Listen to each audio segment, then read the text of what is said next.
Welcome everyone to the lunchtime live. I think we're getting an echo here. To the lunchtime live series, a live stream series hosted by Georgia Tech, Scheller College of Business. My name is John McIntyre. I'm a professor of strategy and innovation and director of the Center for International Business Education and Research at the Scheller College. On select Fridays at 12 p.m. Eastern Standard Time, you'll have the chance to hear from Scheller faculty, students, and alumni speakers as they discuss relevant topics for the tech-driven digital age. At Scheller, we're proud of our undergrad, MBA, PhD programs, along with open enrollment and custom executive education programs. It's my pleasure to introduce a speaker I have known for a long time, Dr. Alleva Cáceres, who is a lecturer in both the Sam Nunn School of International Affairs and the Scheller College of Business, where she teaches graduate and undergraduate classes in international politics, international business. She's a graduate of Georgia Tech, having received a PhD in international affairs in science and technology, and also a recipient of a BA and MA from the College of William and Mary. She's a scholar practitioner, which is a rare combination, and we are very proud to have her today. She's president and CEO of Market Access International and past president of the World Trade Center Atlanta, also a lifetime member of the Council on Foreign Relations. The speaker will discuss, of course, as you know, the global politics of technology, a subject in which she has written a doctoral dissertation, which will be published in book form. As always, feel free to ask questions in the comment section. I refer you to the comment section. The speaker today will address as many as possible of the questions that you have raised at the end of the presentation. At this point, I'm turning it over to Diane. Welcome, Diane. Thank you very much, John, and thank everyone for your participation today. I really am glad that we're having this time. It's a very short period of time over lunch, less than 30 minutes, to really talk about a subject, the global politics of technology. And just staying with this topic for a moment, it's such a big topic, and there are so many ways to think about the global politics of technology. And some comments sort of come to mind. We might actually be talking about just general questions about how was technology created, diffused, and absorbed globally among countries, and why is there such a difference among countries? We also might be thinking about how are regulatory and technology standards created and also diffused globally, and what are the geopolitical dynamics of that process? You know, we think of Huawei's 5G telecommunications technology. We think of Microsoft's operating system, both global standards and actually evolved in different ways. So there is this idea that countries at that country level want to improve the competitiveness of their industries and firms and exert economic dominance through those standards, right? But standards also provide one could say, a common good, which is lowered uncertainty and lower transaction costs when we buy and sell, trade and invest globally, right? So standards come to mind in that entire process. But today I really want to talk about the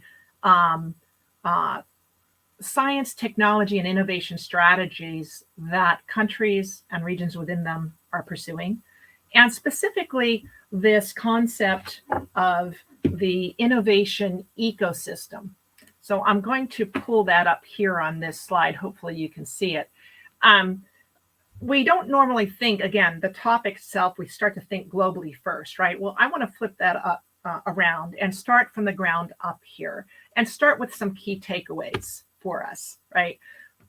We see, and I will get into what we mean by innovation ecosystems, we see that they're growing in importance, right? we also have seen that not only countries, but also states and provinces and counties and cities, all kinds of jurisdictions within countries, are increasingly engaged in not only their own trade, global trade, and foreign direct investments, so attracting investment into their region or promoting exports of their firms, but increasingly incorporating this science, technology, and innovation element into those strategies. So this has been happening on the FDI and trade side for quite some time, but increasingly now we're seeing these different jurisdictions actually engaged in strategy development around science, technology, and innovation. And in a lot of ways, what this means is we're seeing that there are actually many ways, pathways to success, and I'm going to say through the key elements of innovation system development, which is, in a second, we'll talk about collaboration and knowledge sharing. So the pathways open up.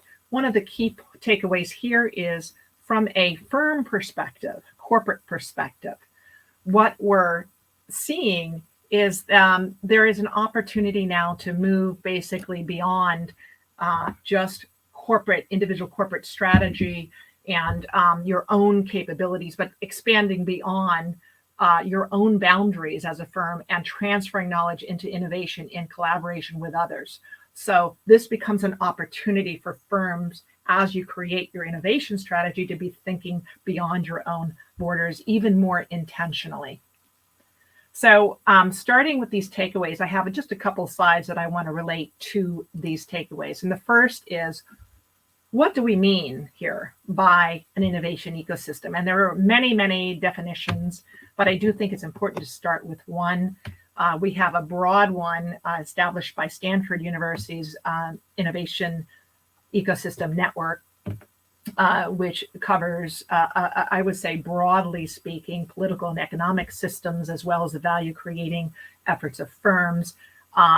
We also have a very firm-specific definition, but I have kind of taken them all and created one that I think works when we talk about what is truly important in innovation ecosystems, and that is the value-creating collaborative arrangements. So value creation is important. Collaborative arrangements also important among organizations to produce and use new technologies. So starting with this definition, there are also some key elements, if you will, of an innovation ecosystem. And these include, it's not an exhaustive list, but I think it's sort of a good framework to think about when we're trying to understand what we mean here. Institutions, those formal and informal rules that impact our behavior as a firm, as individual entrepreneurs, around key types like finance, skill development. So in the area of finance, what are the rules governing the delivery and access to finance for technological innovation? Are we talking about R&D tax credits, training, direct grants to companies, or direct grants to collaborative efforts among companies, or maybe there's some matching involved, or low-cost loans, VCs, angel investors, the diversity of finance accessible to firms and to organizations is important to sort of understand. But so starting with institutions and the rules governing how that money is dispersed is one way to think about it. Another is just skill development. Again, tax credits to develop skills within organizations, or immigration policies designed to attract the necessary skilled labor for particular industries. Organizations themselves now, we talk about in innovation ecosystems, the range from firms of all levels and individual entrepreneurs, right, to universities and their research institutes, governments and their research institutes, economic development agencies, industry associations, NGOs, consumers, the range of organizations, and we could also perhaps use the word stakeholder today, in this process matters. And then most importantly is the dynamic networks that are created within and across sectors, not just within a single sector, but across sectors. And then finally, the key dynamic element here, I would say too, is collaboration, in addition, of course, to competition and coordination across borders, from the local, it's Metro Atlanta, all the way globally. Now, in innovation system research, just as a key point here, important to note that you've probably been keeping up with these ideas like industrial clusters that have been developed over the last couple of decades, Michael Porter's work and Marshall's work on agglomeration. Industrial clusters are different from ecosystems. Networks are different from innovation ecosystems. How? Clusters are geographically bound. Again, state of Georgia, Metro Atlanta, Prince Edward Island in Canada, geographically bound. Networks are not geographically bound. But in between the two, the glue that combines the two is this innovation ecosystem approach, which is combining some benefits of jurisdictions and bounded geography with that flexibility of networks globally through collaboration work, right? So it's starting with this sort of definition, and some of these key elements help us begin to understand what we mean by innovation ecosystems and the various structures involved, right? Institutions, organizations, and then collaboration and competition and coordination among borders. A lot of this collaboration, though, specifically involves the diffusion of knowledge sharing among organizations and individuals within them, using that knowledge to engage in an innovation process, to create new technologies, to scale up as a firm, and to also scale up in terms of size and revenue, but also in terms of market reach globally. So the other collaboration examples I could mention, for example, when we talk about cross-industry, biologists, and so if we combine, for example, biology, say researchers in the field of biology, data scientists, and ICT experts, combining their knowledge across those two particular sectors, we come up with actually a new industry, bioinformatics, right? So this crossing over actually unleashes, breaking down silos, unleashes knowledge, those learning mechanisms, collaborative R&D projects, sales and development relationships with customers, buying relationships, procurement opportunities with offered by potential buyers or suppliers, and buyers. So there are a range of relationships that firms can engage in up and down the value chain. But the difference here is we're also talking about intentionally establishing these collaboration relationships in the area of technological innovation. So that defines differently the nature of those relationships, right? From R&D to testing and piloting new technologies to actually scaling them up and commercializing them, right? So the cross-sector and cross-border element is important when we think about innovation ecosystems. So let's see. I want to switch now to some cases, right? I'll talk about the previous slide a little bit back and forth through a couple of these cases. I had done some research in Prince Edward Island, Canada, a while ago, actually. I'd say in the mid, I think the research actually ended in 2015. And some of that is actually quite still relevant today. And that is how a small province, jurisdiction like Prince Edward Island, I want to say, don't quote me on this, but I think there's about 300 to 400,000 in population, was able to actually design a fairly successful life sciences innovation ecosystem, which involved all of the elements I've mentioned previously here, finance and skill development institutions, the range of organizations involved in that process, again, from public and private sector to universities, and creating those dynamic networks, both locally and increasingly over time, the research showed globally, relationships between local PEI companies, and I'm going to say PEI in reference to Prince Edward Island, and global customers, R&D partners, and suppliers. That data showed that there was an increase in the nature, in the type of ties and the density of the network, not only in PEI, but in its global network, which actually helped to support some outcomes when we talk about the success of innovation ecosystems. Measurement is a big issue. We are still working on how to measure accurately, not just number of patents and paper citations and so forth, but even more specifically, how can we capture the nature of relationships in a way that we can measure them and measure both the quality and the quantity of them going forward. It's a big challenge at the moment. But Prince Edward Island actually was able to, over time, starting in the late 1990s, through the, I would call the policy entrepreneur and the industry entrepreneur at the ministerial level, in the ministry involved with economic development, as well as leading firms in PEI, were able over time, through the leadership of a couple of individuals, to create and catalyze an ecosystem with the range of functions that I've mentioned in such a way over time. So there's consistent social learning around the challenges, the opportunities, the trends, both locally and globally.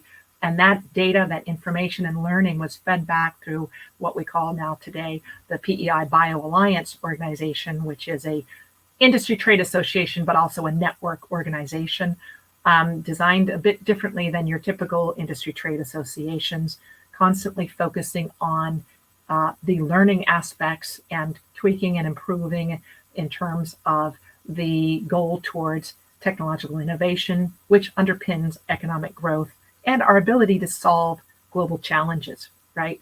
From health to the climate change, negative impacts of climate change, right? So Prince Edward Island, in a very nutshell, we don't have a lot of time to go into great detail, but I'll suffice it to say that this was a surprise, a small jurisdiction able to succeed in this process of increasing the number of firms in the network and in the innovation ecosystem itself, as well as the international reach. And this is based on sort of consistent learning and those mechanisms in place that help the process. Metro Atlanta is another case. When we talk about innovation ecosystems, it's an interesting quick update, or let's just call it a background in terms of how this transaction alley actually evolved over time, which really started in the, one could say the late 70s, I believe it is, when the payment processing company at the time, TSYS, had developed some software in collaboration with needs of the Federal Reserve Bank here in Atlanta and the military to be able to pay its officers and its military.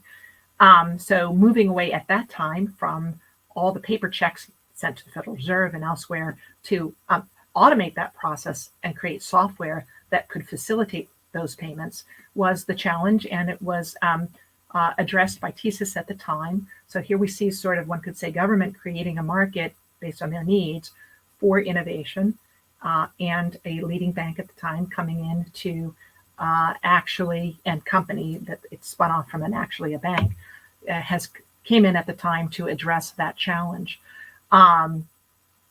It then evolved into a very strong group of startups, right? Graduates, and over time, the industry, while it was quiet, the payment processing industry in Atlanta, very quiet for a long time. More recently, I would say after 2013, started to basically raise awareness of its of the industry itself and the ecosystem in which it was able to thrive, to the point where today we have over 120 fintech companies, not just payment processing focused, but those providing access to technology. And we have an innovation ecosystem that is tied intentionally through events like the P20 conference, through the American Payment Processors Coalition, which is based here and established back in the, I want to say 2013, 2014. The innovation ecosystem here actually intentionally established a relationship with London and its financial services industry under the P20 conference. There you have regulators, innovators meeting together to solve problems. This is something that's interesting that we should be tracking. And stories like this, I think, have helped us understand the nature of the innovation ecosystem itself and the role of different actors, right? Actors meaning public policy and governments designing them in conjunction with stakeholders, with private sector leading in certain areas, right? As well as universities collaborating in that university industry collaboration, R&D, and applied research projects. So I know this is a slide here that's a bit busy, but I just want to say on this slide, I want to switch now back to the countries and cities and counties and cities all involved in trying to create not only those trade and investment strategies, but now increasingly these science, technology, and innovation strategies, often will think about the challenge in sort of I would call it a false dichotomy, right? Is it going to be public sector led or private sector led? Are we going to focus on basic research or commercialization? Is it going to be publicly financed or privately financed? Who's going to govern this, quote, innovation ecosystem? What about skills? Is it just going to be a focus on local skill development and nurturing or globally? The reality is empirically, we see it's more like public sector leadership and private sector. So replacing the or with an and. Local skill development, firms are faced with this challenge in certain industries. There's a dearth or a shortage of skilled talent in certain, from aerospace, in some ways also in fintech. How do companies then solve that problem of the talent cultivation and acquisition of talent and maintaining that talent, right? We can think about R&D tax credits to support the training of scientists in managerial positions, or just in terms of R&D credits supporting the innovation process at the firm level. We can think about how firms advertise to hire globally. One company in PEI, actually Prince Edward Island, had to advertise in Ukraine and India to be able to attract the right scientists and keep them there in this small province of Prince Edward Island. But increasingly also we look at immigration policy. How can that help solve the talent acquisition and retention challenge? Another challenge that, or let's say choice set that decision makers face is science-based industries versus traditional industries trying to help them move up the value chain, right? Again, it's not an either or. I would argue this is an and, right? Science-based industries like life sciences and aerospace, combined with a focus on these traditional industries in Canada, resource-based economy traditionally, now moving up in forestry and elsewhere, moving up the value chain there. So we have this sample choice set. I would say all of these decisions have been decision makers face, and increasingly we're seeing that there is an openness to rethinking the roles of public policy and firm strategy, and also the role of the university in this process. Again, the complexity of the challenges globally that we face, the complexity of the technology right now, one can argue under certain conditions, no single firm can address the challenges alone. So actually expanding and engaging in an innovation ecosystem can actually create some benefits, of course, depending upon the nature of the challenge itself and the contributions and benefits, the costs and benefits and incentives offered to engage in this process. I just wanted to leave everyone here. I know we're basically finished with just a few trends. It's such a short period of time to cover a big topic. I know there's much more to discuss. I'm more than happy to actually answer some questions in a second and continue this discussion afterwards by email, by phone, any Zoom calls that you'd like to have directly would be great. But some selected trends and challenges, really stepping back a little bit more. I mentioned standards. This is, again, the whole global politics of technology. We talked about that ground level effort that is basically a basis for the diffusion of technology globally and the creation of higher productivity levels, economic growth, and the opportunity to solve global problems. That's an interesting process to study. But the standards question, again, I know some of you are interested in this. Increasingly complex, multifaceted approach. Are standards created through markets increasingly, or governments, or some consortium approach? Right now, we see all three involved in often the same standards creation process. That's different from perhaps 10 years ago. The challenge for many countries and many regions within them and firms themselves is how to scale up.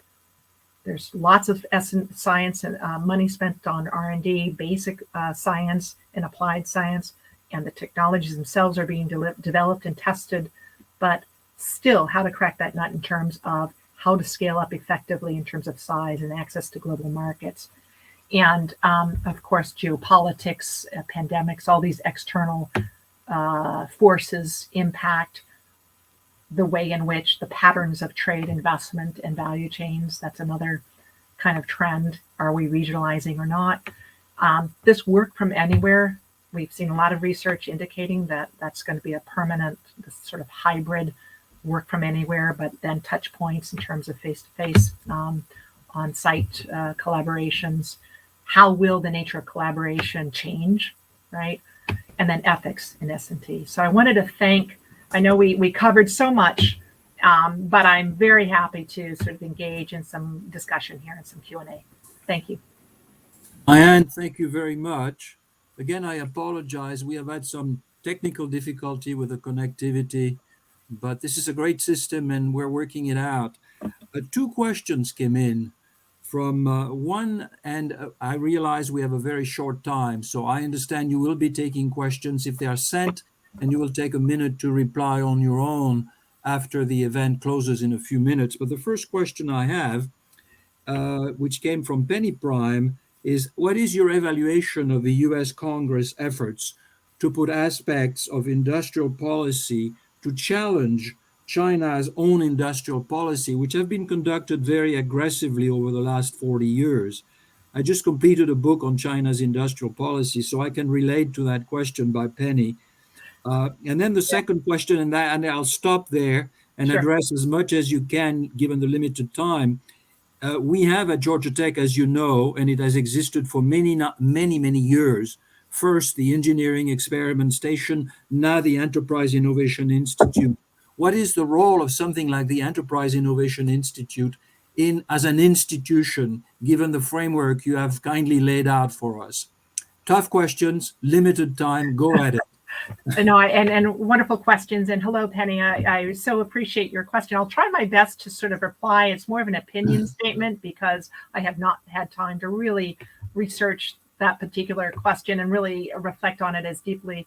However, I will say certainly the role of government is changing in this when we think about creating industrial policies, as you've said, that are designed to support improved competitiveness.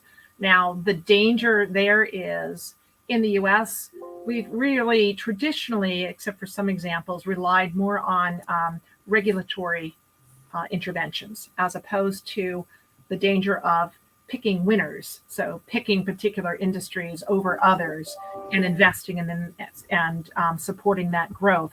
The US has shied away from that approach traditionally and relied on markets to determine which industries would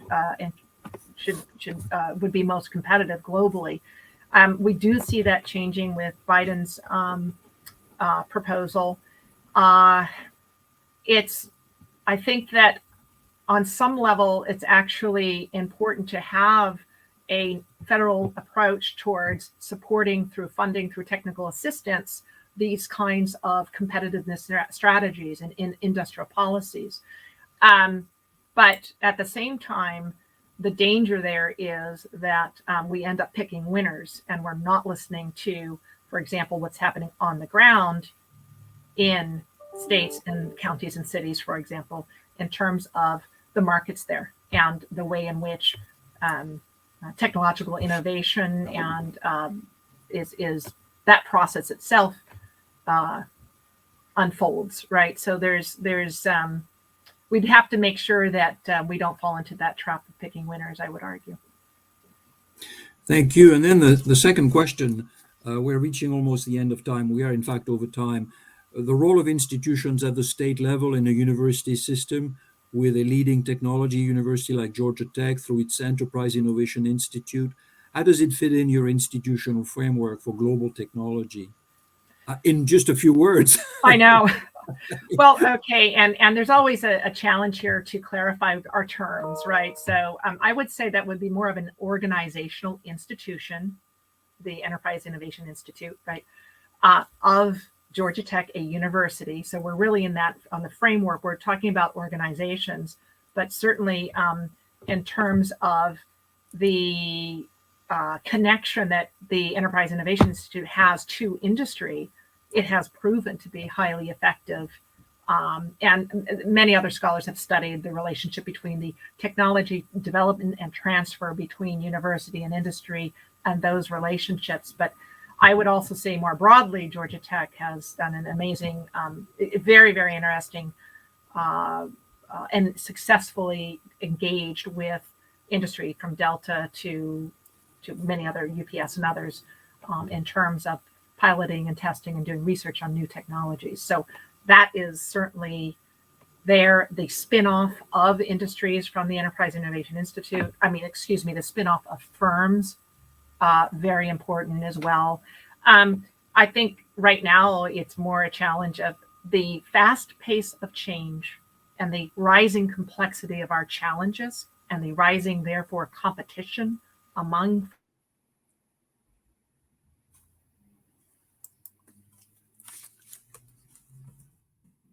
right?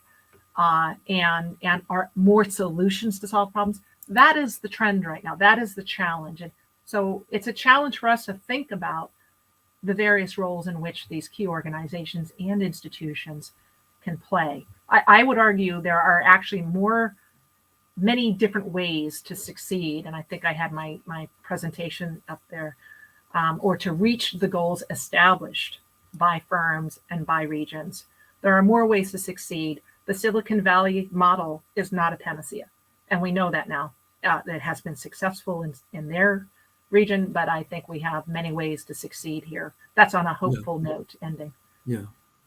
I think we have been given a few more minutes, so let's take advantage of it.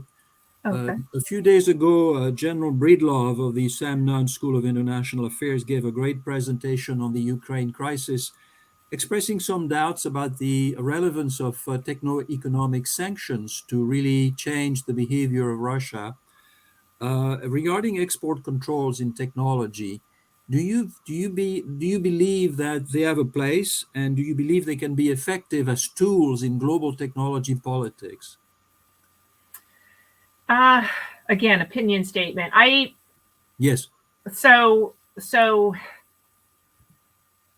there's a process that countries engage in when it comes to confronting conflict, the diplomatic effort, the economic effort, everything prior to an actual military engagement, right?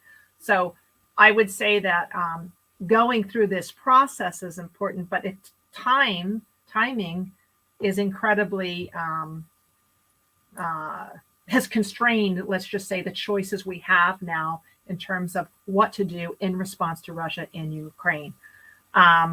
Economic sanctions, I understand that Russia actually has enough foreign exchange, foreign currency, and enough savings to withstand any economic sanctions that may actually be imposed by the US and NATO allies. So for a certain period of time, Russia feels like it has plenty to withstand any kind of negative impact. And maybe during that time, solutions can be found, but I don't know that that's a long-term solution. And the question is, how much time do we have? And certainly General Breedlove is the expert in this area. Yeah. Thank you very much, Diane. It remains for me to really, on behalf of the Scheller College Luncheon Program, to really thank you kindly for taking the time to share your wisdom and knowledge with us. Thank you very much. I just have a few brief announcements, and I hope the sound is okay. Our next Scheller Lunchtime Live is going to be Friday, February the 11th at 12 p.m. Eastern Standard Time. The topic is the rise of passive investing. And the speaker is an alumna and a senior portfolio manager in the equity index group at Vanguard, Michelle Louis. You can register for the event and learn more about future Scheller lunchtime sessions by following the stream on the Georgia Tech Scheller College of Business on LinkedIn. A recording of this session, and I realize some of you had problems, I did myself for a few short seconds. A recording of these sessions and future sessions will be available on LinkedIn and YouTube pages as well. Thank you all very much for joining. Thank you again, Diane, and I look forward to see you in other settings and on another occasion. Thank you, John, and thank you everyone for tuning in. It's a pleasure.